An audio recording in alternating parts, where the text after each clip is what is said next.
Assalamualaikum warahmatullahi. Bismillahirrahmanirrahim. Alhamdulillahillazi arsala rasulahu bil huda wa dinil haqq liyuzhirahu 'ala dini kullih walau karihal musyrikun.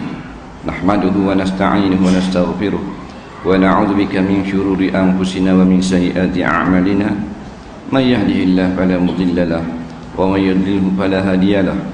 Asyhadu an la ilaha illallah wahdahu la syarika lah wa anna Muhammadan 'abduhu wa rasuluh. Allahumma shalli wa sallim ala habibina wa syafi'ina wa zukhrina wa maulana wa qudwatina wa uswatina sayyidina Muhammadin wa ala alihi wa sahbihi ajma'in. Amma ba'du. Alhamdulillah, sama-sama kita panjatkan syukur kehadratullah subhanahu wa ta'ala. Dengan limpah dan kurnia yang kita dapat berkumpul pada malam ini setelah menunaikan solat yang difardukan ke atas kita dalam suatu sesi soal jawab agama. Mudah-mudahan apa yang kita dengar nanti memberi sedikit sumbangan dalam penambahan ilmu kita tentang agama kita sendiri. Kerana runtuhnya agama Islam itu apabila umatnya tidak faham agamanya sendiri. Sebab itulah Yahudi dan Nasara bekerja keras supaya umat Islam tak faham agama dia. Selagi mereka faham agama, susah maknanya nak pesongkan ataupun nak takluk, nak jajah umat Islam. Jadi caranya jauhkan orang Islam, terutama muda-mudinya, daripada menghadiri majlis-majlis agama. Supaya mereka tak faham. Bila tak faham, mudahlah untuk ditipu. Kalau kita tak faham tentang enjin kereta, senanglah komen nak tipu kita. Kita pergi hantar kereta, dia pun beritahu tinggallah 3 jam, pasal ni susah sikit nak buat. Kita sapa balik kurang nak pergi ambil, dia pun tunjuklah contoh-contoh barang tu. Inilah yang saya buka tadi. Kita pun tengok, oh banyak juga, berapa? 1,800. Okey, minta 1,700 lah. Okey, potong 100. Padahal harganya RM30 sahaja. Sebab satu wayar saja tercabut. Tapi kita jahil tentang kereta, maka kita mudah ditipu. Ini contoh. Maka jahil tentang agama, kita akan ditipu oleh musuh-musuh Islam dulu, kini dan selamanya. Jadi insya-Allah kita cubalah jawab soalan. Saya bukan seorang ulama, hanya sedikit memberi bantuan kepada masyarakat Islam, khususnya dalam bab fardu ain, untuk menjelaskan perkara yang menjadi pokok di dalam kehidupan kita seharian. Soalannya yang pertama, apakah pandangan Islam terhadap sebuah masjid atau surau digunakan sebagai tempat lawan untuk ke satu tempat yang lain? Apa maksud dia? Tanding surau cantik. Pandangan Islam terhadap sebuah masjid atau surau dengan digunakan sebagai tempat lawan untuk ke satu tempat yang lain. Apa maksud dia? Saya tak berapa faham kan?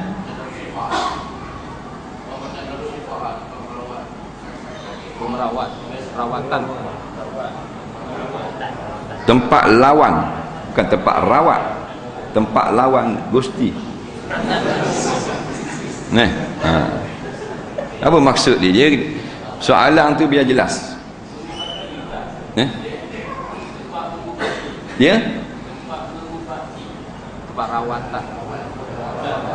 Rawatan jin. Harus sifat. Betul tanya gitu. Sebab dia tu LAWAN, lawan. Bukan rawat. WWF. Jadi kalau guna tempat berubat tak salah. Sebab tujuan dibina masjid bukan sekadar untuk sembahyang. Contoh yang terbaik, laqad kana lakum fi Rasulillah uswatun hasanah. Kalau nak tengok contoh terbaik, Rasulullah. Jadi Rasulullah dia sembahyang berjemaah, dia bermesyuarat, dia bincang hal negara, dia berekonomi pun di situ belakalah di dalam masjid. Cuma dia ada adab-adab menjaga masjid. Walaupun kita boleh bincang dalam masjid, boleh mesyuarat dalam masjid untuk kebaikan umat Islam, bukan sembang macam kedai kopi. Dia ada adab dia. Walaupun boleh mesyuarat, jaga masjid dan surau daripada kotor. Tak boleh. Dibenarkan sahabat tidur dalam masjid. Sahabat tidur dalam masjid. Jadi kalau kita kata haram tidur dalam masjid, ini sudah bercanggah. Tetapi mereka menjaga adab-adabnya. Adanya hadis yang menyebut tidak boleh menyebabkan jatuh kotoran di dalam masjid ketika kita tidur di dalam masjid. Kalau air liur jatuh dalam atas lantai masjid, wajib kafarahnya dengan dibersihkan. Zaman Nabi pesan, siapa yang air liur menintik dalam masjid kena kambuh. Pasal zaman Nabi lantai dia bukan macam kita, dia lantai pasir, luar pasir dalam pasir, luar batu dalam batu, cuma bezanya ada dinding sahaja. Jadi zaman Nabi kata kena gali dengan kaki, kambus. Zaman kita nak kambuh mana kapek nak 15 tahun gali tak jadi apa. Jadi bila kita jatuh air liur atau jatuhkan bangkai nyamuk atau menitik darah umpamanya, darah gusi, darah haid dan sebagainya, kafarahnya al-ghuslu, kena basuh. Siapa yang tak basuh berdosa. Jadi nak berubat ke, nak bincang ke apa, benda yang boleh membawa maslahat kepada umat Islam dibenarkan di dalam masjid. Melainkan beberapa perkara yang datang dalam nas tak benar, seperti jual beli. Nak buka baju bandar dalam masjid tak boleh. Benda yang dibenarkan. Tapi mengikut adab-adab menjaga tata tusila masjid dan surau. Kita pergi pada soalan yang seterusnya. Dalam sembahyang berjemaah, imam terlupa duduk tahiyat akhir, makmum telah menegur. Apa yang patut imam lakukan? Imam ni terlupa duduk tahiyat akhir, naik rakaat kelima lah kalau sembahyang isyak. Kalau subuh naik rakaat ketiga. Kalau imam tu sengaja naik, batal. Faham tak? Imam tu sengaja naik, batal. Tapi kita tak tahu, kebiasaannya imam terlupa. Bila imam lupa naik rakaat yang patutnya dah habis tahiyat akhir, dia pergi berdiri pula. Maka Nabi kata, nampak, hendaklah kita bertasbih. Subhanallah. Subhanallah, imam kena duduk balik.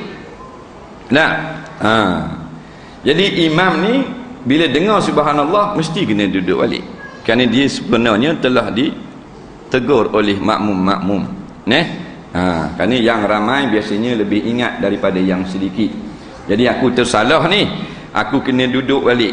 Jadi kalau imam tu degil juga meneruskan rakaat yang lebih dengan sengaja, hukumnya batal sembahyang imam. Bila begitu, makmum mufaraqah pun tak apa, tak mufaraqah pun tak apa, kerana imam telah batal. Tapi nak jaga pendapat-pendapat ulama, sebaiknya kita mufaraqah. Kerana kita telah tegur subhanallah, imam tak peduli lagi. Maka kita mufaraqah, aku sembahyang seorang atau aku tidak mengikut imam. Datang gitu dalam hati, dikira mufaraqah. Dan teruskan tahiyat akhir dan salam. Melainkan imam itu dia ada membuat sesuatu yang menyebabkan dia kena ganti balik rakaat. Umpamanya, katakan patutnya dia duduk tahiyat akhir, dalam sujud yang kedua dia teringat bahawasanya dia tertinggal satu rukun atau syarat di dalam semayang, maka dia kena ganti balik satu rakaat. Kalau gitulah keadaan, makmum tunggu di dalam tahiyat akhir untuk bersalam bersama-sama imam. Soalan yang seterusnya, jemaah wanita tidak nampak imam bangun dan meneruskan tahiyat akhir, bagaimana dengan pahala jemaahnya? Jawabnya, dapat pahala jemaah, tak payah bimbang. Ini adalah uzur syar'i. Nampak? Kita dah semayang jemaah sepatutnya 4 rakaat, duduk tahiyat akhir. Tu perempuan tak nampak tu imam naik berdiri rakaat yang kelima. Jadi muslimat ingat tu imam tahiyat akhir. Muslimat tahiyat akhir betul dah. Tu imam yang tak betul. Jadi dia pun salamlah. Padahal tu imam rakaatnya lebih. Jawabnya, sembahyang perempuan ni atau jemaah laki-laki yang tak nampak imam terlebih ini, hukumnya telah sah dan dapat fadilat jemaah. Kerana kita telah melakukan yang betul. Bahkan kalau kita tak datang hadir salat berjemaah pun dapat pahala berjemaah. Lagu mana cara? Kita nak datang solat berjemaah malam ni, nak keluar daripada rumah sampai traffic light, kena langgar di Mak Dempit. Faham tak? Contoh. Jadi saya buat contoh kan, kita kata dah kalau kena langgar di lori, samalah. Buat contoh. Jadi contoh tak perlu dipertikaikan. Memang tak datang sembahyang jemaah, jadi dia tak sampai juga untuk berjemaah, sedangkan dia telah berazam untuk sembahyang jemaah. Kata ulama, dia dapat pahala berjemaah kerana dia telah diuzur syar'i. Dia memang nak datang jemaah, dihalang oleh suatu uzur. Faham tak lagi? Tapi dia tak dapat pahala kuliah ataupun ada umpamanya majlis-majlis taklim, itu tak dapat. Dia hanya dapat pahala solat berjemaah. Orang perempuan dia nak berpuasa, pukul 8 pagi datang haid, padahal dia berpuasa kerana Allah, dia nak puasa. Maka fiqh kata puasanya batal, tapi pahalanya dapat sampai ke petang. Nampak? Itulah kelebihan agama Islam. Allah cukup adil dan besar kurnianya. Dia tak macam Allah ni, tak macam syarikat kilang biskut. Kita kerja sampai pukul 10, gaji sampai pukul 10 je lah. Kita kerja sekali je lah. Tapi oleh kerana kita dihalang oleh uzur syar'i, iaitu haid, maka bayaran penuh sampai ke petang, seolah-olah dia berpuasa penuh. Cuma di segi fiqh puasanya tidak sah kerana ada mani', iaitu haid. Nampak? Apakah hukum seorang yang mengaji Quran tak faham maksud, hanya sekadar membacanya sahaja? Sesiapa yang baca Quran, dia tak boleh nak terjemah arti Quran, maka dapat baginya iaitu sawabul qiraah, pahala membaca, walaupun dia tak faham sepatah pun daripada Al-Quran. Faham? Dia dapat pahala membaca. Lain daripada Al-Quran tak dapat pahala, mesti kena tahu maknanya atau artinya, walaupun secara ringkas sahaja. Quran saja kalam, bacaan, zikir yang kalau kita tak faham, baca boleh pahala. Itu kelebihan Al-Quran berbanding dengan kalam-kalam lain. Cuma sesiapa yang tak mengerti Al-Quran, walaupun dia dapat pahala baca Quran, dia tak dapat hidayah Al-Quran. Hidayah Al-Quran ini ialah orang yang mengerti maksud, kemudian baru dia ikut perintah dan larangan Al-Quran. Orang ini baru selamat dunia dan akhirat. Kalau baca saja, hanya mendapat pahala membaca. Nampak? Sebab tu orang yang maknanya melakukan dosa, bawa awet pergi tepi patah, contoh, duduk tepi patah tu, dekat patah lidur, tak ada orang, pegang tangan, pegang lutut, jamuh hidung, pegang dahi pula, pegang dahi, pegang tiuk, hukumnya haram lah. Haram. Lepas tu dia baca Quran, puas ada orang dengar awet dia buat keluar surat Yasin, baca Yasin. Ulama kata boleh pahala baca Yasin. Dah tadi boleh dosa pegang awet. Nampak? Dia tetap mendapat pahala walaupun dia seorang yang telah melakukan dosa. Dia keadaan Quran lebihnya gitu. Walaupun kita tak faham, baca boleh pahala. Cuma turun Al-Quran bukan untuk dibaca sahaja, tetapi afala yatadabbaruna al-Quran, kenapa kamu tak perhatikan makna? Apabila kita perhatikan makna, maksudnya bila Quran kata wajib, kita tak berani tinggal. Quran kata haram, kita pun tinggal. Orang ini baru selamat di akhirat nanti. Kalau baca sekadar dapat pahala. Jika kita mengetahui seorang itu melakukan pekerjaan yang tidak halal, kemudian berurusan jual beli dengan kita, perlukah kita hentikan? Baik, kita nak berjual beli dengan seseorang, tapi kita tahu dia buat benda yang haram. Jawabnya, hukumnya harus dan sah pada sisi syarak, melainkan beberapa perkara yang diistisnakan di dalam fiqh. Contohnya, kita nak beli benda yang dia curi, itu tak boleh.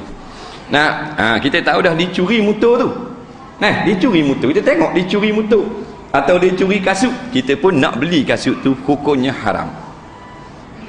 Tak boleh. Yang bolehnya dia melakukan haram yang lain, tak berkait dengan mabek, dengan harta jual beli tersebut. Umpamanya dia ni minum arak, contohnya, minum arak, boleh gaji minum arak sebotol. Lepas tu sampai masa dia nak jual cicing dia kepada kita, contohnya pasal nak beli apa benda ni, susu anak. Jawabnya sah kita berjual beli dengan orang seperti itu. Kerana itu qadar jual beli cincin dia, hak dia beli sendiri, bukan hak haram. Perbuatan dia buat dosa. Sebab kalau ulama kata kita tak boleh berjual beli dengan orang yang melakukan dosa, maka kita terus tak boleh jual beli. Sebab sekarang ni siapa yang tak melakukan dosa? Siapa sini dalam surah ni, dalam masjid ni tak lakukan dosa? Cakap tangan. Ada kat sini? Tak ada tak? Mesti kita ada melakukan dosa. Yang maksum hanya Rasul, hanya Nabi. Sahabat mengaku dosa yang amat banyak. Sahabat Nabi. Dah kalau manusia lain pada Rasul, lain pada Nabi, memang ada mengerjakan dosa, tak sedikit pun banyak, tak banyak pun sedikit, tak boleh jual beli. Nampak lagi?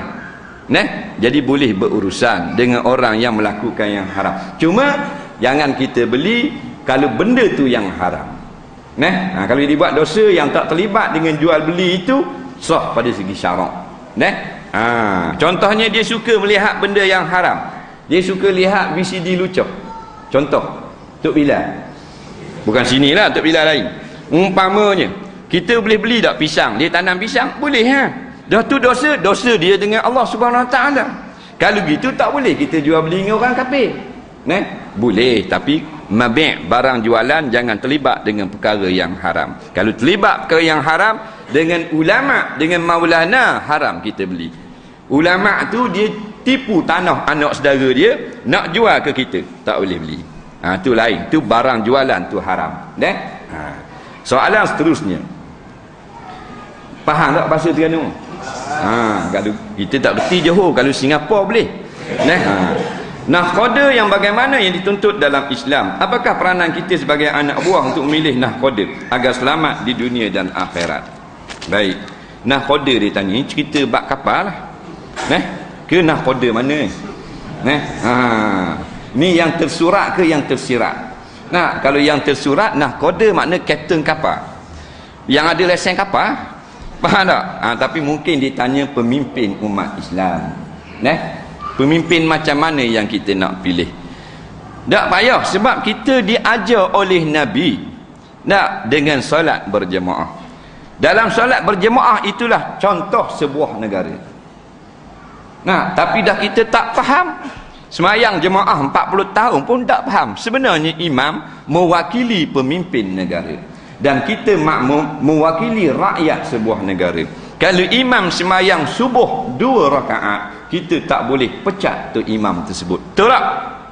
Tapi kalau tu imam semayang subuh 3 rakaat, siap baca kunut pula rakaat pertama, kedua dan ketiga, maka tu imam itu kita beritahu, imam, esok awak tak boleh lagi semayang subuh, kerana awak semayang subuh 3 rakaat, lain dari yang lain, lain daripada Islam subuh. Tu imam kata, nawak gua ni nasib akulah. Kita pun tukar imam lain, kita terus ikut dengan kita lingkup. Faham? Sebab Nabi ajar kita 2 rakaat saja subuh, imam bahang 3 rakaat, kita kena mufarakah dalam semayang, dan lepas tu kena beritahu imam. Imam kata aku tak kira, aku tak peduli, aku tetap nak 3 rakaat juga subuh, maka kita ikat imam, celup dalam koloh surga. Faham?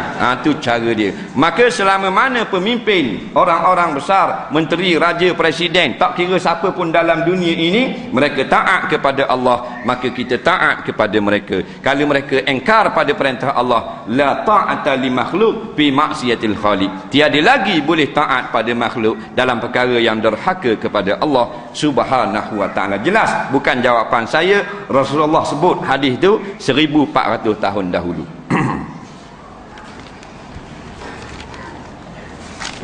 Setelah diberi didikan agama, dunia sihat, mengapa anak-anak muda masih lagi sanggup melakukan maksiat dan dosa? Adakah kita masih lagi menuding jari pada orang tua yang sudah tidak berdaya?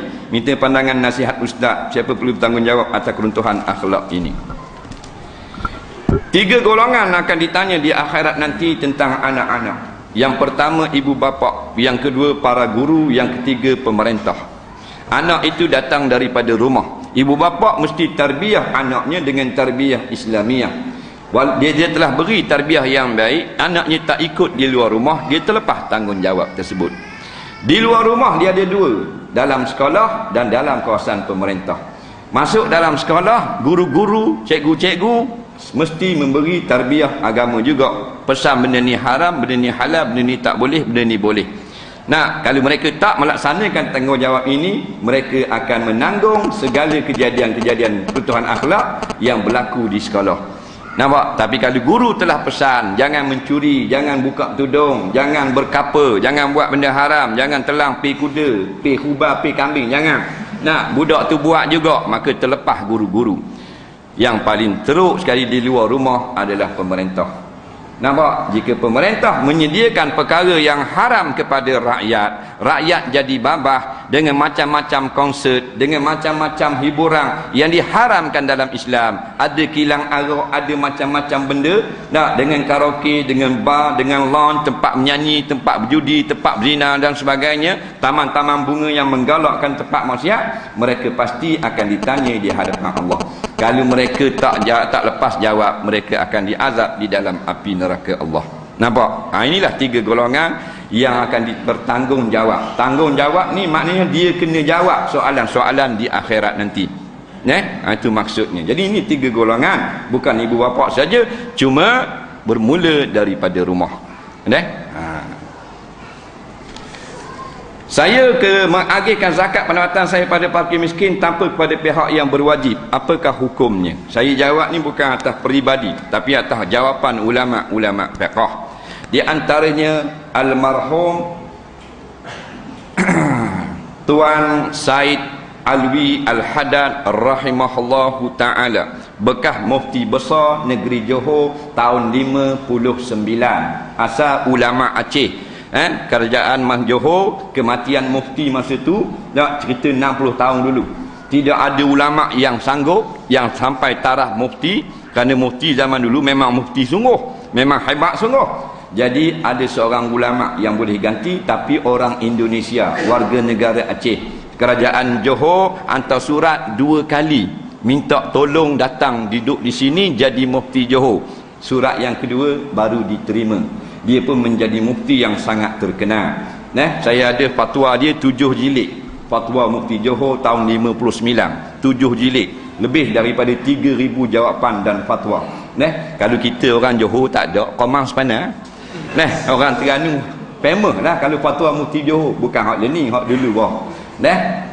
Jadi di antara fatwanya, wajiblah kita membayar kepada amir yang dilantik oleh pemerintah apabila adanya pemerintah melantik amir untuk mengutip zakat seperti Qasim dan sebagainya.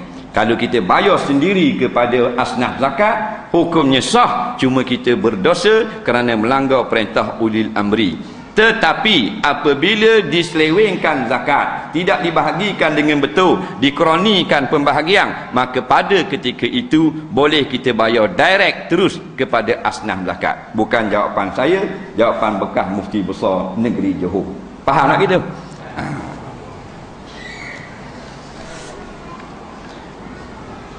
Apakah ada warna yang tidak digemari oleh Nabi Muhammad sallallahu alaihi wasallam? Masalah warna ini, kalau tak digemari itu hadis dhaif.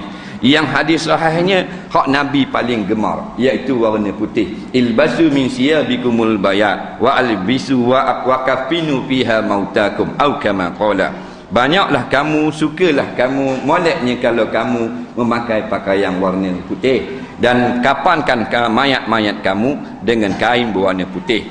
Nampak? Tetapi kalau hadis yang mengatakan warna ini Rasulullah benci, itu tidak ada hadis yang sahih ataupun hadis yang hasan. Cuma dilarang ke atas lelaki warna-warna yang terang yang dikhususkan untuk orang wanita, seperti warna kamkuma, warna za'faran, warna kuning menyala-nyala. Itu ada dilarang oleh Nabi SAW ke atas orang lelaki memakainya. Sebab dia kata ada Nabi tak suka warna biru. Itu sensitif. Tidak ada hadis waktu. Cuma Nabi suka warna putih, kemudian warna hijau. Kerana disebut di dalam Al-Quran, disebut dalam hadis. Roh orang yang beriman akan dibawa naik ke langit, diletakkan di dalam temodok burung yang berwarna hijau, terbang di dalam syurga. Roh orang yang mati syahid diletakkan di dalam syurga dalam sebuah kubah yang warna juga hijau. Understand?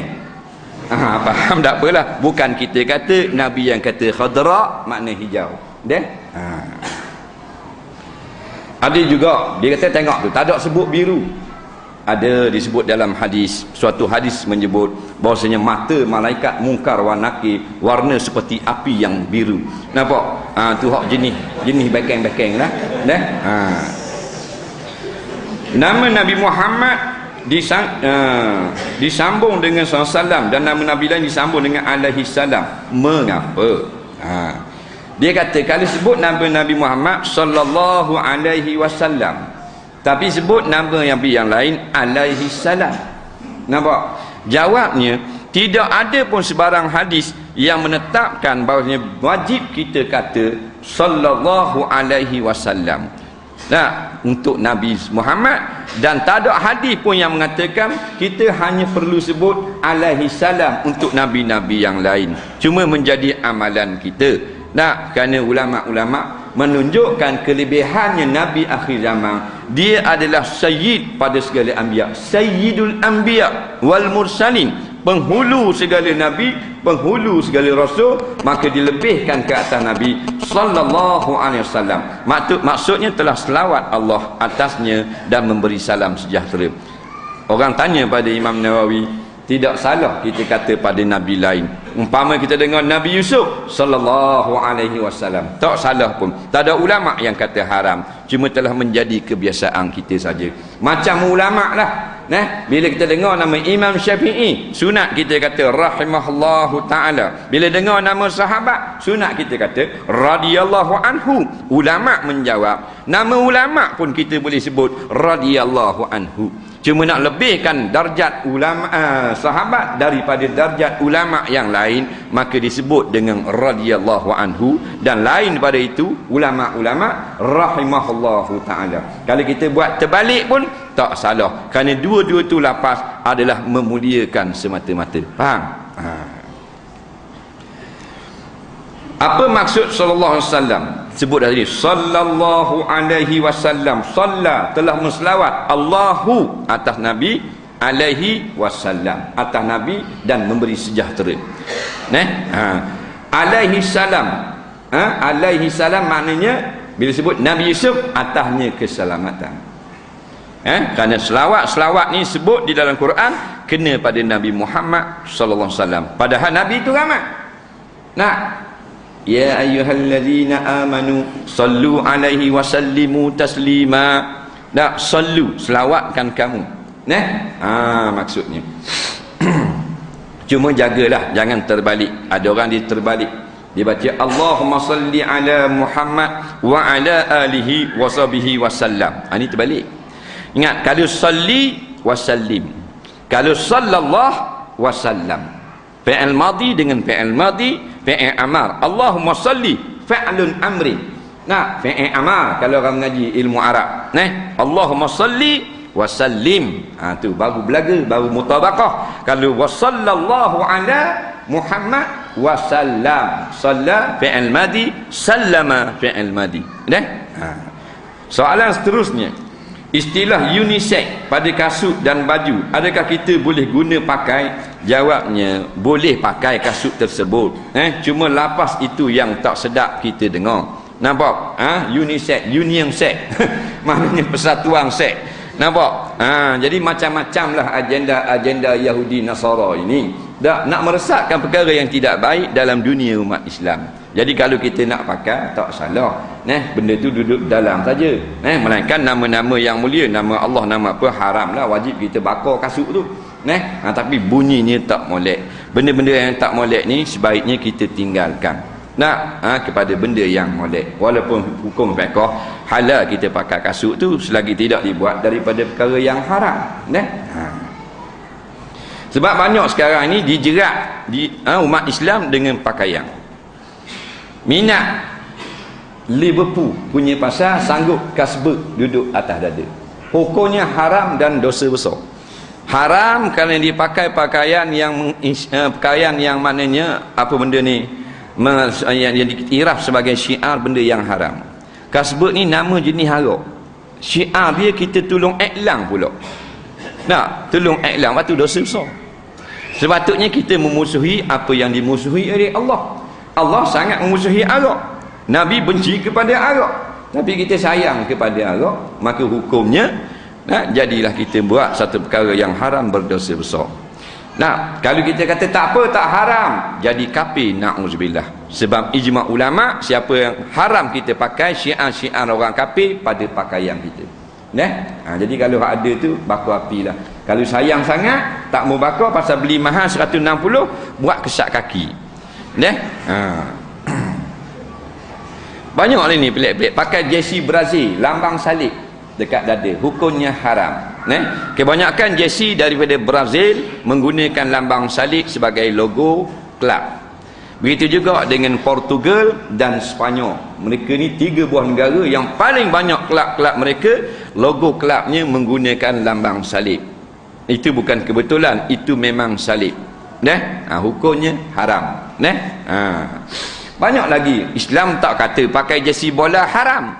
Bukan haram pasal jersey bola, haram pasal logo yang haram. Faham lagi?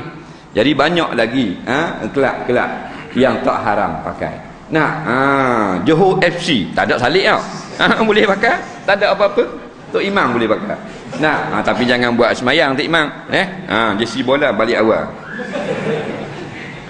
Ibu bapa yang punya anak yang meninggal waktu kecil akan mendapat syafaat di akhirat kelak. Adakah ini bermakna ibu bapa yang tidak punya anak yang meninggal waktu kecil akan menerima siksaan yang lebih berat lagi walaupun dosa dilakukan sama atau kurang daripada ibu bapa yang akan mendapat syafaat daripada anaknya tadi? Baik, ibu ni dia dengki pasal anak dia tak mati kecil. Dia kata dah kalau ibu yang ada anak mati kecil, dia akan dapat syafaat. Dia akan dapat keringanan di hari akhirat. Dah dia macam mana? Siapa nak tolong dia? Anak dia tak mati kecil, tak mati-mati pun masih kecil. Siapa ke besar? Jawabnya bila anak kita tak mati kecil, alhamdulillah lah. Mati pun alhamdulillah. Kerana la yusibana illa ma kataballahu lana. Semua yang berlaku ditetapkan oleh Allah. Cuma Nabi bersabda, siapa yang menjadi ibu kemudian dia kematian anak masa kecil yang tidak ada dosa, dan dia sabar. Syaratnya sabar. Sabar itu dapat memberi syafaat, iaitu pertolongan sebagai penambahan ganjaran kepada dia daripada sabar, dengan sebab Allah tarik balik nikmat yang sangat besar, iaitu dikurniakan seorang anak. Orang yang tak ada anak, banyak lagi nikmat-nikmat lain, syafaat-syafaat lain. Di antaranya baca Quran.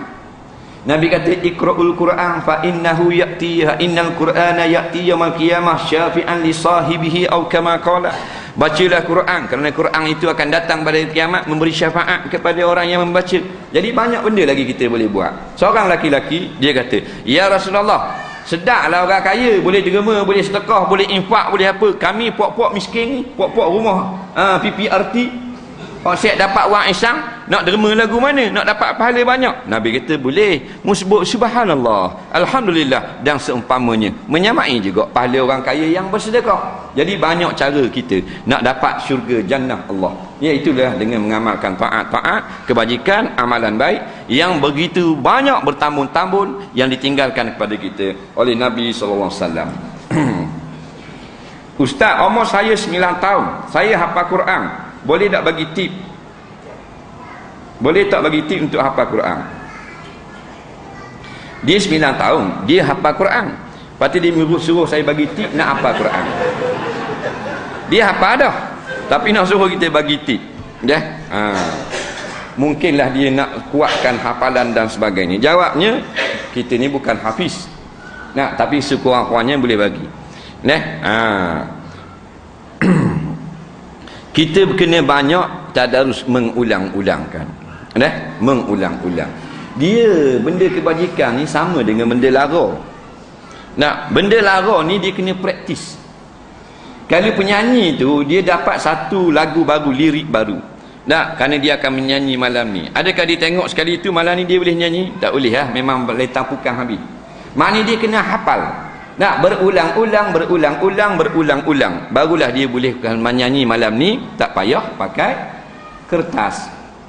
Tapi kalau sekali tengok memang tak ingat. Sudirman pun tak ingat. Tak usah kata orang lain. Maknanya sama saja. Kita kat benda kebajikan. Zikir, doa, fiqh, nahwu, sorab, hadis, Quran kena banyak ulang. Dah benda maksiat, kalau kita main lebih-lebih kurang tak boleh jadi top star.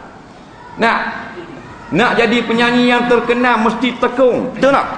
Kalau nyanyi lebih kurang biar dapur boleh masuk dalam TV? Tak boleh. Tanding kapung boleh tapi nak jadi selagu orang bayar 10,000 tak boleh, kerana hak tu superstar, bertekung sungguh-sungguh, tidur dengan note music, tidur dengan lirik. Begitu juga kita tidur dengan Quran. Kalau setakat nyanyi kat dapur gitu nak masuk dalam TV3 tak boleh. Nak tanding nak jadi juara tak boleh. Tanding kapung boleh lah.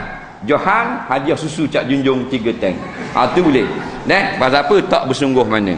Nah, jadi nak buat maksiat pun bersungguh. Kalau nak buat kebajikan kena bersungguh. Man jadda wajada. Ni pada adat, siapa yang sungguh-sungguh pada adatnya dia dapat. Cuma hafal Quran jangan banyak tengok cerita. Jangan tengok orang puang, jangan banyak keluar berjalan-jalan kerana banyak benda lara di keliling kita. Dia tak macam benda dunia. Kalau kita hafal sains, hafal fizik, hafal matematik, tengok peha orang puang, tak ada apa-apa, kemah gitu matematik. Tapi kalau Quran balik awal. Kenapa dalam bacaan tayat akhir kita mendoa hanya kepada Nabi Muhammad dan Nabi Ibrahim sahaja? Sebenarnya kita mendoakan kepada semua Nabi. Sebab itulah kalau nak mendoakan kepada semua Nabi, maka jadi panjang tayat akhir kita. Sebab kita kata selawatkanlah wahai Tuhan kami atas Nabi Muhammad, Nabi Isa, Nabi Ibrahim, Nabi Yusuf, Nabi Zulkifli, Nabi Soleh, berderek-derek. Lalu tu imam pun kata aku nak ketuk dah ni. Faham tak? Jadi panjang sangat. Jadi Nabi Muhammad mewakili sekalian para rasul, sebut juga Nabi Ibrahim kerana dia Abul Anbiya, bapa segala nabi. Daripada Nabi Ibrahim lah yang tercawang menjadi banyak nabi-nabi yang dilahirkan kerana asal daripada 2 orang isteri Nabi Ibrahim dan 2 orang anak, iaitulah Nabi Ismail, turun nabi-nabi Arab, daripada Nabi Ishak turun nabi-nabi keturunan Bani Israel.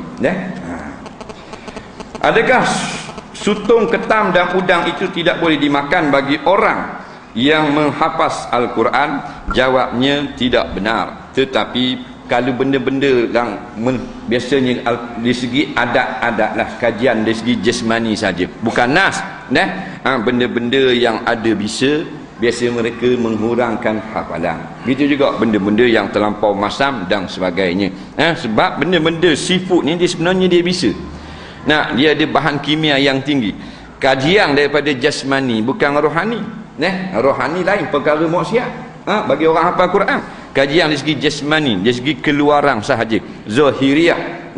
Benda-benda yang berkimia dan benda-benda yang masam-masam, dia menyebabkan kita susah nak ingat sesuatu benda. Itu kemungkinan benar jugalah. Tapi nak kata nas bukan nas. Ada pendapat mengatakan Nabi SAW doa dengan mendapatkan kedua tangan dan tidak pernah dijarakkan. Mana lebih afdal, jarak rapat? Dia dengan pula dengan orang yang doa dengan tangan diletakkan atas riba, ditongkat dengan siku dan seumpamanya. Adakah cara ini dibolehkan? Apa yang datang kepada kita iaitulah hanya Nabi menadahkan kedua telapak tangan ke langit. Banyak sangat contoh. Cuma tidaklah mana seorang pun ulama yang fatwa kena rapat, tak boleh renggang. Cuma kata setengah ulama afdal dirapatkan. Kerana buat bandingan ni, kalau orang nak beri beras, tadah ni nak beri beras, kita pun tadah gitu tangan. Faham tak? Bercelobek jatuh beras, kita tadah gitu, maknanya boleh banyak sikit. Dia gitu. Jadi tak salah. Cuma 2 peringkat. Kalau doa itu biasa, Nabi buat rendah lagu ni. Kalau doa itu mustahak, umpamanya Palestin dibom oleh Israel, Iraq diserang oleh Amerika, laknatullah. Sekarang tentera Pakistan, munafikin Pakistan sedang mengebom Taliban yang Islam di sepadang-sepadang Pakistan.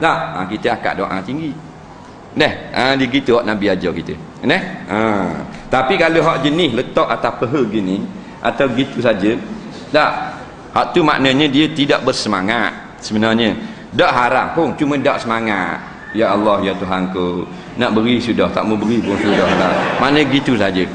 Jadi biar semangat sikit.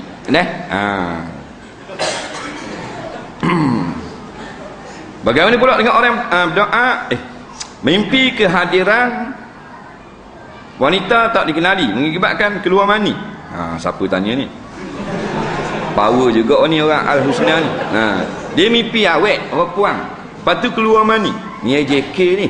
Adakah ia suatu gangguan syaitan atau suatu nikmat untuk kaum Adam alaihi salam? Mohon penjelasan. Mimpi jima, bukan mimpi syaitan. Kata setengah ulama daripada Allah Subhanahu wa taala. Daripada Allah Subhanahu wa taala. Mimpi syaitan ni mimpi yang menakutkan. Nabi kata syaitan datang kepada kamu dalam tidur menakut-nakutkan kamu. Menakut-nakutkan kita. Kita kalau mimpi ni ngusi. Kalau mimpi jimak ni mimpi menakutkan ke mimpi apa? Menyeronok ke menakut? Menyeronokkan. Dia tahu dia kerek mimpi. Jadi bukan mimpi yang menakutkan. Ini mimpi bukan menakutkan. Sebab Nabi kata syaitan datang dalam tidur menakutkan kamu. Jadi bila kamu bangun kata a'udzubillahi minasyaitonirrajim, ludah 3 kali sebelah kiri. Nah, mimpi hatu. Ada kan mimpi hatu? Siapa je mimpi hatu? Dia tak? Mimpi tak boleh. Kaki lekat celah tayabah ni. Hatu mari dekat dah. Dracula depan belakang hatu kopek. Nak lari tak boleh. Nak berkembur ke dada atas katil je. Batal golek jatuh atas bawah tu. Bini kita pas bawah katil dah kita tendang. Dah takutnya bangun. Allah, aku mimpi. Jadi a'udzubillahi minasyaitonirrajim. Ludah 3 kali sebelah kiri. Imam Nawawi sebut hadis ni dalam kitab Azkar An-Nawawi. Ludah jangan ludah sungguh. Isyarat. Tu. Ludah sungguh nyaknya dah lah jatuh. Dah hantar muka pula 3 kali. Dah. Dia gitu. Benarkah apa yang diceritakan bahawa seorang raja telah menunjukkan pada seorang sahabat Nabi SAW potret-potret para Nabi termasuk Nabi Muhammad SAW yang katanya telah diturunkan oleh Allah pada Nabi Adam AS. Sekarang potret itu disimpan oleh orang Kristian. Jika cerita ini benar, apakah patung salib wajah Nabi Isa yang ada sekarang sama seperti wajah Nabi Isa AS yang sebenar? Jawabnya, ini semua adalah pembohongan belaka. Tidak ada pun suatu gambar Nabi ataupun lukisan Nabi, walau Nabi mana sekalipun, yang ada pada tangan manusia. Ini telah dijawab oleh ulama-ulama. Juga dijawab oleh almarhum Kiai Ahmad Asy-Syafi'i Al-Hazimi rahimahullahu taala, mufti besar Jakarta pada tahun 50-an. Nah, begitu juga dengan gambar Imam Ghazali. Kita kadang-kadang kita beli buku agama, dia buat gambar Imam Ghazali. Orang rambut tepi, kepala botok gitu. Macam kepala lori. Faham tak? Itu bukan Imam Ghazali, itu hanyalah ilusi sahaja. Dan gambar Nabi, kalau kita kata ini gambar Nabi, jadi kafir laknatullah, batal akidah serta merta. Kalau Nabi, dia tidak akan membenarkan gambarnya dilukis ataupun diukir. Berlaku tu orang ukir, orang lukis, kemudian pada zaman Nabi Isa alaihissalam cuma hanyalah bayangan-bayangan saja. Macam kita tengok di muzium, kalau Terengganu dia ada gambar hantuah. Nak pegang kerih itu, pegang ulu kerih, mata tak tahu ada ke tak, ulu saja pegang itu. Itu bukan hantuah. Comel benar hantuah. Maknanya itu dilukis oleh orang yang kemudian. Jadi benda-benda gini jangan percayalah. Tidak ada nas. Yang kita nak percaya sepatutnya Al-Quran dan hadis. Berita-berita bohong ni nak mengganggu saja fikiran umat Islam. Batal semayang kita sedar, batal akidah kita tak sedar. Dah mana soalan? Apakah orang menggunakan elektrik disuruh untuk pecah handphone kegunaan sendiri? Baik. Batal semayang kita sedar. Memanglah pasal bunyi. Batal. Tapi batal akidah kita tak sedar. Bila kita jahil. Sebab tu ilmu tentang akidah cukup penting. Ada orang ngajar akidah ke, sifat 20 ke, tauhid salah ke, pergi dengar. Walaupun tak bawa kitab. Sebab kalau kita tak pergi dengar, semayang saja, lepas semayang terus lari, fatahlik, kita akan binasa. Nampak? Kerana tidak ada pengetahuan. Nabi bila menyampaikan taklim, dia akan cari sahabat yang tak datang. Dia akan cari sebab penting. Jadi bagi orang yang tak tahu, kadang-kadang kita terbatas akidah. Mana tahu tak? Mungkin kita tak sedar, kita pun jahil juga. Maka Nabi telah ajar. Nabi katakan, jaddidu imanakum, perbaharukan iman kamu sentiasa. Nampak? Aksiru min qauli la ilaha illallah, perbanyakkan mengucap kalimah syahadah. Dengan banyakkan ucap kalimah syahadah, kalau kita ada buat perkara yang membatal, jadi baharu semula iman kita. Itu cara dia. Kemudian dia kata, orang ni dia cas handphone dia dekat elektrik surau. Dia pergi kat pelak surau punya, dia pun cas handphone. Jawabnya, ada kalanya harus, ada kalanya haram. Cukup soalan kan? Inilah lah. Nak pergi kat lain pula. Pasal program bukan sini asal ni. Ni pun tak tahu, mungkin pukul 12 habis ni. Baik. Boleh 10 minit lagi. Baik. Bila haram tu dan bila harus itu. Bagi masuk kat surau masjid, dia pun cas handphone. Jawabnya harus bila surah tu memang surah dia dan dia yang bayar bil. Nampak? Dia yang buat surah tu habis 15,000. Faham? Dan dia bayar bil elektrik. Hukumnya harus. Bila haram tu, dia ni hanya bukan bayar bil, dia datang surah, dia jemaah biasa saja atau orang luar, dia terus cas. Jadi orang tanya ulama, kafarah dia kalau kita nak cas, tak ada tempat nak cas, masuk duit RM1 dalam tabung surau, dalam tabung masjid. Nampak? Betul juga jawapan ulama. Sebab bila kita cas, kita tengok meta surau, nak takat telefon kita besar ni, bukan kata besar raga telefon, bukan nak cas lori, adalah lebih kurang 30 sen pakai api, lebih kurang 30 sen. Kita tanya orang TMB pun lebih kurang 30 sen, atau hak mahal sikit 40 sen. Jadi kita letak RM1 situ sebagai kafarah. Ni dak dalam cah peri dak, bukan kipas pula, hon nengung kaki gedik nengung pula dulu langsung itu pun kata ulama, kalau kita punya surah, kita yang bayar bil, tak boleh juga kita cas kalau memberi fitnah pada orang lain. Orang kata, oh dia ni guna api surah padahal kita bayar bil, ataupun orang akan tiru kita, tu pun kena cas biar orang tak nampak padahal kita yang bayar bil. Sebab orang ingat kita tak bayar bil, atau orang akan tiru perbuatan kita. Faham?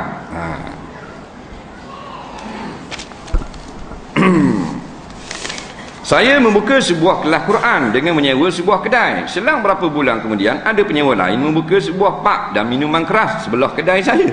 Apa yang perlu saya lakukan? Dan adakah akan menimbulkan fitnah ke atas saya? Wajibkah atas saya untuk berpindah? Jawabnya sunat berpindah. Tak haram pun kita beroperasi di situ. Kerana pada zaman Nabi SAW, Nabi semayang di sini, di situ ada berhala. Sayyidina Umar semayang di sini, sebelah ni ada berhala. Naknya kalau manusia semayang ni ibadat yang paling tinggi. Jadi bila kita ambil satu bangunan, kita buat kelas pengajian agama, sebelah tu buka pub, buka karaoke, buka dandut, jawabnya memang tak senang duduk, kita tak seronok. Tapi terus kekal di situ tidak memberi mudarat kepada kita sebenarnya. Cuma sunat kalau kita nak tak mau jadi buah mulut, kita berpindah ke tempat yang lebih baik. Sebab kadang-kadang budak-budak kita takut salah masuk. Dia terbabah masuk bilik sebelah, jalan kaki tak atas, kepala tak ke bawah. Pas ke mana kita pun tak tahu. Jadi kalau kita nak kekal di situ, tidaklah haram hukumnya. Negara Islam yang asaskan Nabi SAW adalah contoh yang terbaik. Apakah hukum bila kerajaan mengatakan negara Islam Malaysia adalah contoh yang terbaik? Apakah jatuh akidah? Kalau kita kata Malaysia contoh negara Islam yang terbaik, orang tak panggil jatuh akidah, tetapi orang tu tak berapa sihat akalnya. Sebab Islam apa? Islam ini mengharamkan yang haram, menghalalkan yang halal. Kita mengharamkan yang halal, menghalalkan yang haram. Dandut haram, boleh dandut, laki-laki perempuan. Disko haram, boleh disko. Nampak? Ceramah halal, tak boleh. Faham? Nampak? Kalau menyanyi sampai pukul 4 pagi, kalau ceramah kena balik dalam pukul 12, pukul 11.45 buat lari mikrofon dah. Jadi benda-benda itu bercanggah dengan Islam. Kalau kita nak buat perkara kebajikan, kena ada permit gitu gini. Kalau kita sambung surah, kita besar sikit, mari selalu 2 lori, mana permit, mana surat. Tapi kalau orang besar karaoke, tak ada apa-apa. Ini bukan negara Islam contoh lah. Negara katun contoh. Ni saya tak politik. Kita terus direct kepada agama. Adakah Malaysia menepati contoh negara Islam yang dibawa oleh Nabi SAW yang diwawarkan oleh kerajaan? Jawabnya jauh langit daripada bumi. Sebab tu kita seru kepada kerajaan yang ada sekarang, cepatlah bertaubat kepada Allah sebelum datang ajal kepada kita. Dan datang ajal kepada kita, Allah akan bertanya, adakah kamu laksanakan Islam? Nampak? Di sana baru kita tak boleh nak berbohong kepada Allah. Kita bukan anti kerajaan, kita nasihat kerajaan yang ada sekarang, bertaubat segera kepada Allah, laksanakan Islam dalam negara, haramkan benda yang haram, biarkan benda yang baik berluasa dan bercambah. Jangan kita sekat-sekat sekolah-sekolah agama dan sekolah-sekolah pondok. Ni sekolah pondok hak Islam, tarik balik bantuan. Tapi untuk menyari berjoget, tambah lagi bantuan. Kok mana Islam ni? Ini karut semata-mata. Jadi satu nasihat untuk pemerintah yang ada sekarang, bertaubat segera kepada Allah, laksanakan Islam sebelum mati dalam keadaan meninggalkan hukum-hukum Islam. Nampak? Nanti kita akan dibakar oleh Allah dalam api yang sangat panas. Tak kira siapa-siapa. Bukan kata office boy, hak paling tinggi sekali, Perdana Menteri, Presiden, Gubernur, tidak ada sikit pun ketakutan bagi Allah untuk mengazab mereka-mereka ini. Apakah hukum bila mengabaikan keperluan asal dan tanggungjawab terhadap keluarga? Contoh, tidak mencari rezeki kerana ingin meneruskan perjuangan Islam. Baik, kalau kita nak jalankan kerja-kerja agama, kemudian isteri kita reda, isteri kata tak apalah abang berjuang jihad, saya yang cari makan untuk anak-anak. Jawabnya, lepaslah kefarduan nafkah. Asal nafkah, makan, minum, pakaian dan tempat tinggal anak isteri wajib dibiayai oleh suami. Isteri tak wajib. Jadi itu hak isteri. Bila isteri melepaskan hak dia, barulah boleh. Dia gitu. Jadi kalau kita nak berjuang, nak jihad, nak pergi Mekah mana pun, pastikan kita tidak abaikan nafkah kita kepada anak isteri. Sama macam hak giliran. Rasulullah dia ada berapa orang isteri? Isteri Allah yang tua-tua dah. Dia kata tak apalah, hak giliran saya tak mari, tak apa. Siang ke Aisyah, pergi rumah Aisyah, tak apa, dia orang muda. Sebab isteri Nabi seorang yang nak dara Aisyah. Hak lain tua dah orang cetong belaka. Nabi nikah bukan kerana nafsu, kerana nak pela anak yatim yang begitu ramai. Jadi bila masing-masing lepas hak, maka tak masalah, tak ada masalah.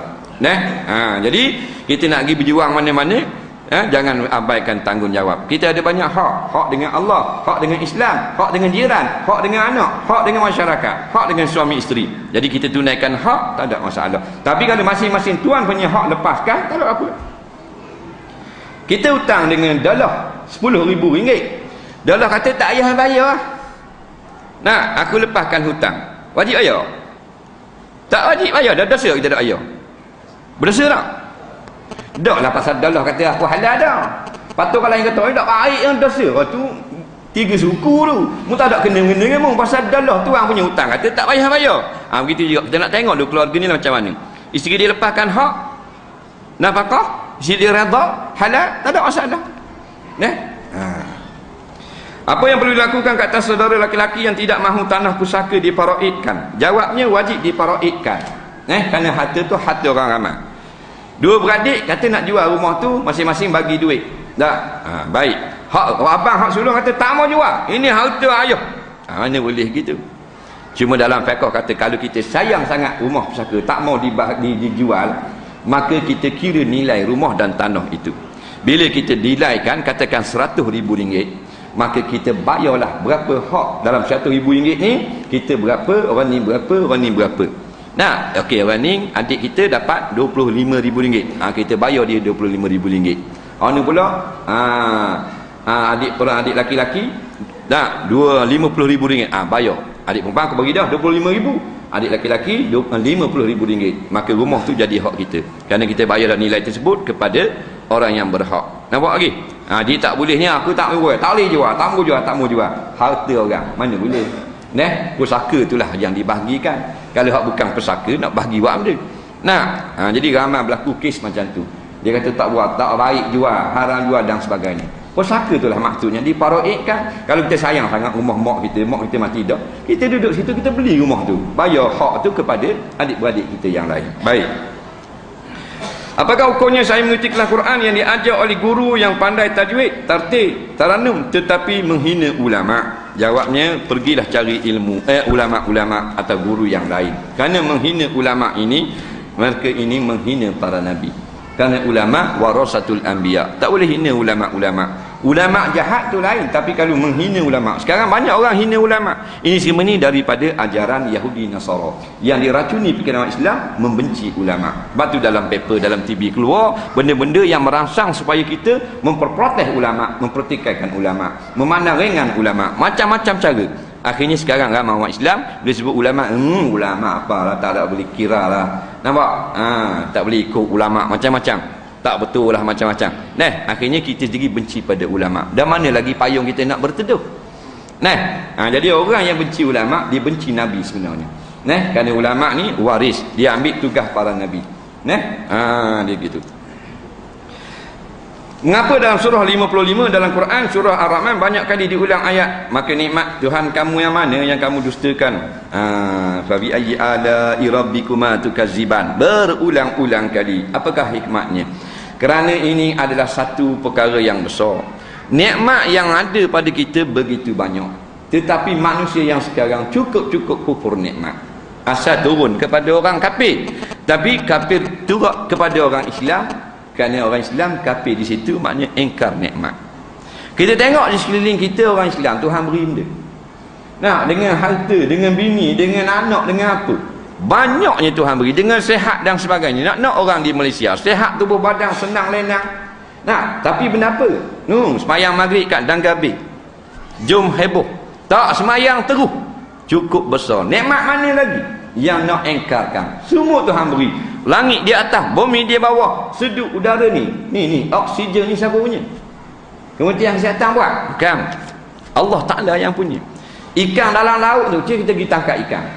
Siapa pernah tangkap? Bila dapat satu ikan tenggiri, ada tulis kat kepala dia, hak milik kerajaan negeri Johor. Ada? Tak ada. Hak milik Allah Subhanahu Wa Ta'ala. Segala-galanya Allah yang sediakan bagi kita. Tiba-tiba suruh semayang sekejap maghrib, tak mau semayang. Suruh mari dengar kuliah sekejap, tak mau. Kerja masuk Singapura, pukul 4 pagi masuk dah, balik pukul 11 malam. Anak sampai tidur jatuh dah, tak nampak. Tak rasa lelah. Ini orang-orang yang cukup engkar kepada nikmat Allah SWT. Sekarang ini lawan pula Islam, lawan ulama. Bila ada Jamaatul Islam nak menegakkan Islam dalam negara, dia tukang lawan. Roboh gambar ulama, gambar tok guru kat pokok. Koyak ni. Ludah. Ludah. Hebat. Cukup engkar kepada agamanya sendiri. Nah, sedangkan Tuhan beri pagi, petang, siang dan malam kesihatan yang begitu baik, rumah tangga, anak bini dan sebagainya. Dia menjadi tali barut orang kafir untuk menghalang daripada tertegaknya Islam di dalam negara. Itu maksudnya. Kerana terlampau ramai yang kufur, hingga diulang-ulangkan ayat, kenapa kamu sangka nikmat mana lagi yang kamu nak kufurkan? Nikmat mana lagi? Nah, wa qalilum min ibadiyas syakur. Sikit sangat hamba-Ku yang bersyukur. Jadi kita masuk golongan yang sedikit. Tuhan beri mata buat tengok orang ngajar.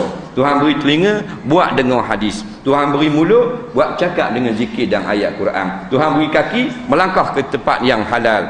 Tuhan beri tangan jamah perkara yang baik. Barulah kita ni jadi umat yang sedikit yang syukur kepada Allah. Adakah beza kami Islam, kau Syiah, Iran dan kita Malaysia? Adakah kita wajib menyokong mereka bila mereka memerangi sekutu jahat Israel dan nama mereka? Baik. Masalah ni, tajuk lagu ni, soalan lagu ni, kalau kita nak jawab, nak cerita terang lebar, makan masa 2 jam setengah. Nah, jadi ginilah. Memanglah berlaku sedikit kekurangan di segi syariat dan pengamalan hukum bagi orang-orang Syiah. Tapi atas dasar Islam itulah, kita bertasamuh kerana mereka memusuhi, maknanya musuh-musuh Islam, maka orang Islam mesti menyembahi orang Islam walaupun orang Islam itu berdosa kepada Allah. Nampak? Kerana Nabi kata orang Islam yang fasik, lebih baik daripada orang kafir yang baik. Baik orang Islam yang fasik ni makna mak rempit, tapi akidahnya percaya kepada Allah, yakin Nabi Muhammad Rasulullah, lebih baik daripada orang yang kuat berderma tapi kafir kepada Allah Subhanahu Wa Ta'ala. Kerana mereka orang Islam. Nampak tak? Saya ada pertanyaan ni yang tentang rukun Islam 5, iaitu syahadah, sembahyang, puasa, zakat dan naik haji. 5 perkara ini semuanya adalah waktu. Ada waktu. Contohnya sembahyang, bila sudah sampai waktu, contohnya maghrib, insya-Allah sudah menunaikan waktu sembahyang. Kedua, puasa, bila sudah sampai bulan puasa, kita puasa sudah sampai waktu puasa. Ketiga, zakat fitrah, harus kita zakat fitrah bila sampai waktunya. Keempat, naik haji, bila kita tak mampu naik haji Mekah, adalah waktu Jumaat, itu waktunya naik haji. Kelima, syahadah, di manakah waktu syahadah itu sebenarnya? Dia nak tanya waktu syahadah. Baik, apakah tujuan kita menunaikan sembahyang 5 waktu? Kita harus tahu apakah makna sembahyang dan apakah hasil dan ibarat gaji, di manakah Allah berikan gaji, di alam kuburkah atau di akhirat nanti. Baik, dia kata puasa bulan Ramadan, sembahyang 5 waktu. Daripada rukun Islam, 5 rukun Islam. Haji ke Mekah. Dah syahadah bila waktunya? Dia ibadah dalam rukun Islam ni ada ibadah maliyah, ada ibadah yang badaniyah, ada yang ibadah qauliyah. Ibadah sembahyang ni ibadah badaniyah, jenis tubuh badan bergerak. Nah, ibadah apa benda ni? Zakat ibadah maliyah, jenis harta keluar.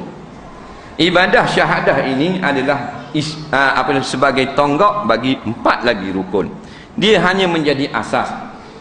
Bila masanya, kalau orang yang bukan Islam, syahadah tu pertama kali, dengan syahadah itulah pertama kali dalam hidupnya yang menukarkan daripada kufur kepada beriman.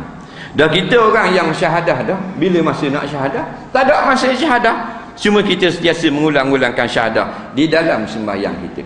Dah, sebab ada soalan yang ditanya kepada ulama, mana waktu syahadah? Soalan ini ditolak oleh ulama kerana tidak tepat dengan pertanyaan.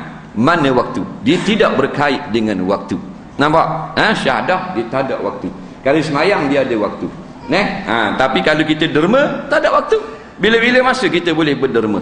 Kena tunggu hari Jumaat. Nak baca Quran, bila-bila boleh baca Quran.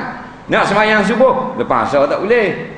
Kita nak bayar zakat fitrah, bulan lain tak boleh, bulan Ramadan. Kita nak pergi haji, bulan apa benda ni, bulan Rabiul Awal. Kalau tak pergi haji Rabiul Awal, dia ada waktu. Tapi ada juga ibadat yang tidak berwaktu.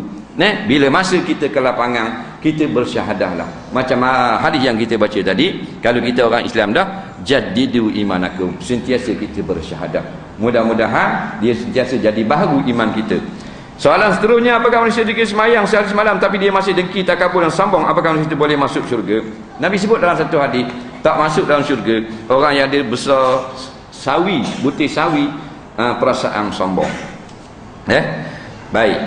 Bukan maknanya siapa yang beramal daripada muda sampai ke tua, banyaknya kebaikan, tiba-tiba ada besar sawi je, sombong, dia tak masuk syurga. Bukan. Hadis ini menceritakan bahawasanya jahatnya amalan sombong ini, tak moleknya sombong ini, sehingga dikiaskan sampai begitu rupa. Walaupun kita ada sifat sombong, janganlah kita berhenti berharap kepada Allah agar dapat masuk syurga Allah. Kita nak masuk neraka, memang kita tak mampu masuk neraka. Kita nak masuk dalam syurga, amalan banyak dah, ada pula butir sawi sombong dalam hati kita. Jawabnya, buang sifat sombong. Tujuannya nak khabar bukan mung tak layak masuk syurga pasal ada butir sawi. Nak khabar sifat-sifat yang tidak baik ini bukan sifat orang yang nak masuk syurga. Jadi janganlah kamu bersifat dengan sombong, dan seumpamanya. Batu kita sentiasa bertaubat kepada Allah. Ya ayuhan nas, tubu ila rabbikum, wahai manusia, Nabi kata, taubat kepada Tuhan kamu. Fa inni atubu ilahi, aku taubat kepada Tuhan aku fi yaumin wal lailin 70 marrah.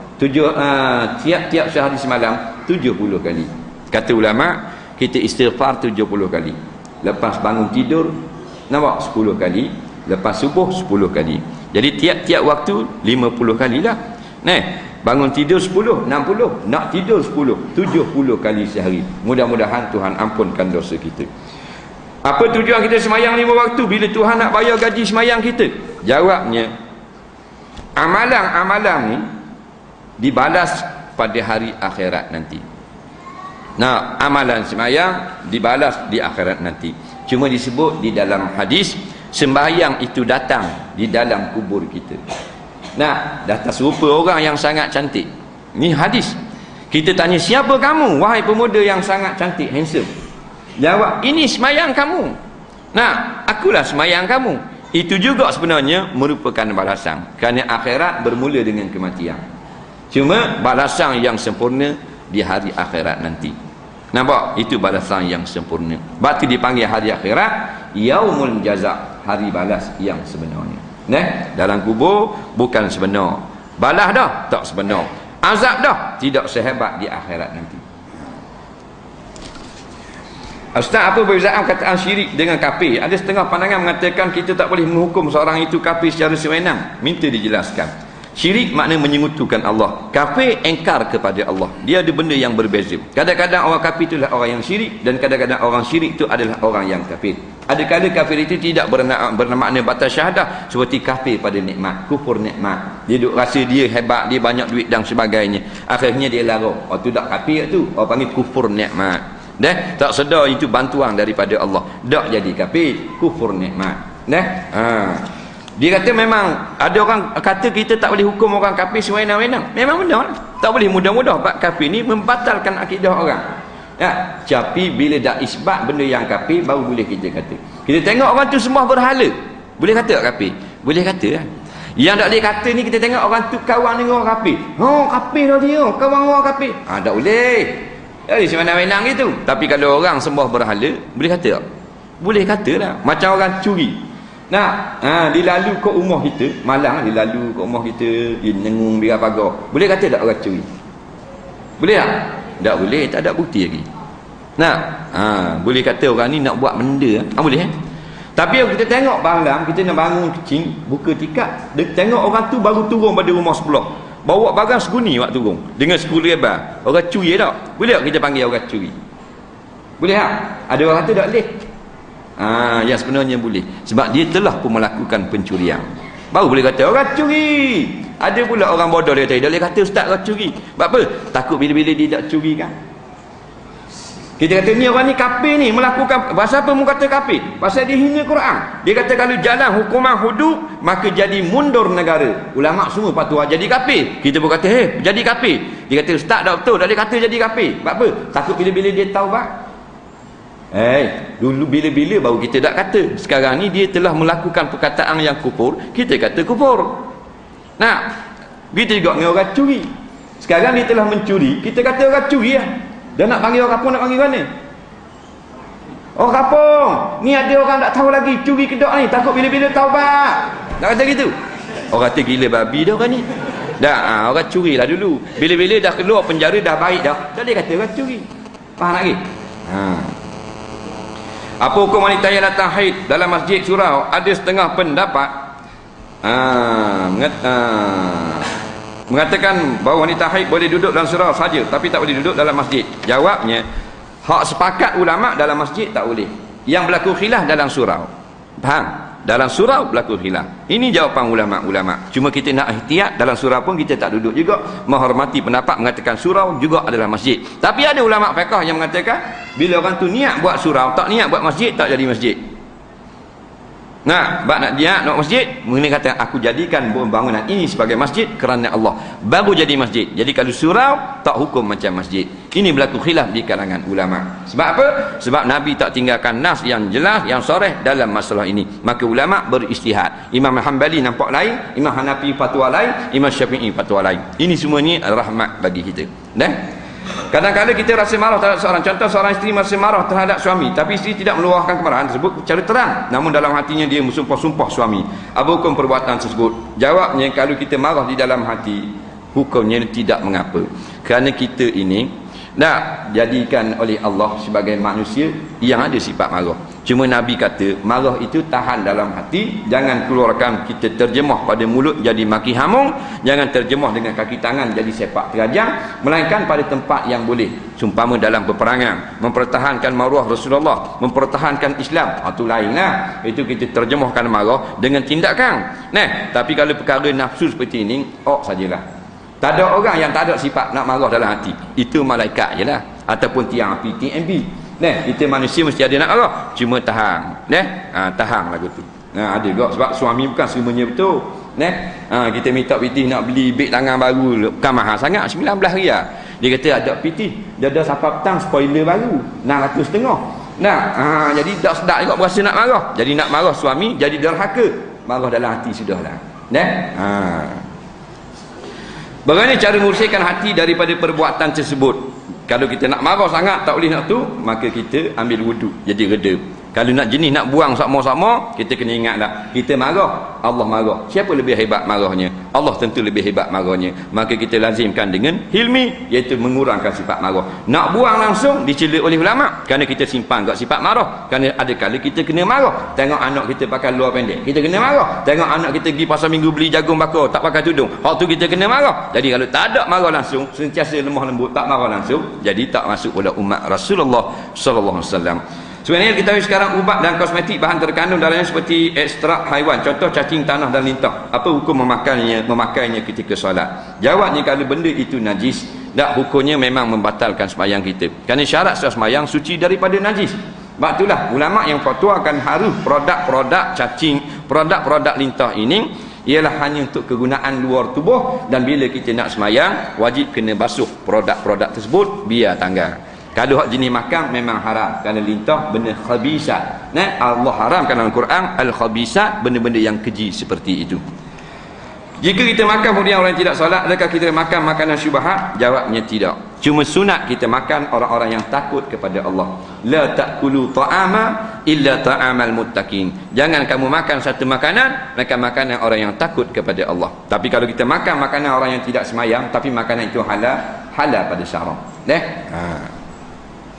Melihat aurat wanita bagi lelaki bukan muhrim, hukumnya haram. Apa hukum kita menonton rancangan sukan di TV? 99% adalah mendedahkan aurat. Kalau lelaki melihat aurat lelaki, hukumnya dosa kecil. Tapi lelaki melihat aurat perempuan, hukumnya dosa besar kata setengah ulama. Tapi pendapat yang paling kuat, dalam TV auratnya kita tengok aurat perempuan sama macam kita tengok aurat di luar, iaitulah dosa kecil. Tapi tetap haram. Duk tengok sukan apa benda ni terjun 4 jam.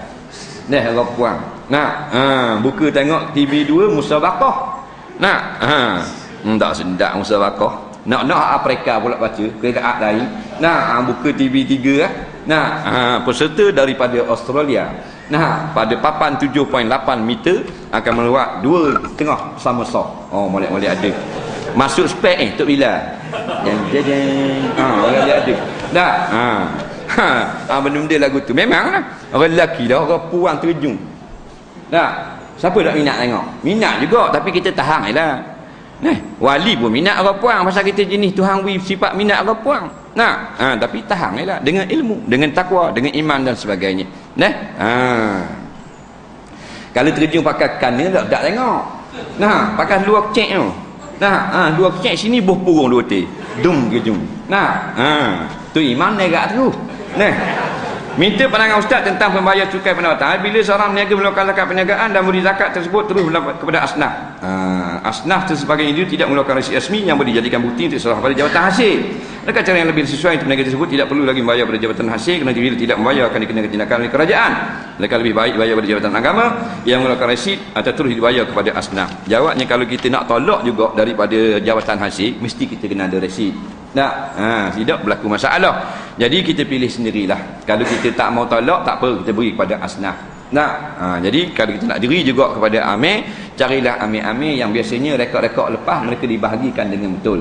Jadi kita dapat zakat kita sampai ke tangan dan kita ada resit untuk tolak dengan jabatan hasil. Soalan yang terakhir pada malam ini, kalau kita salam dengan orang, dia tak tengok mata, apakah hukumnya?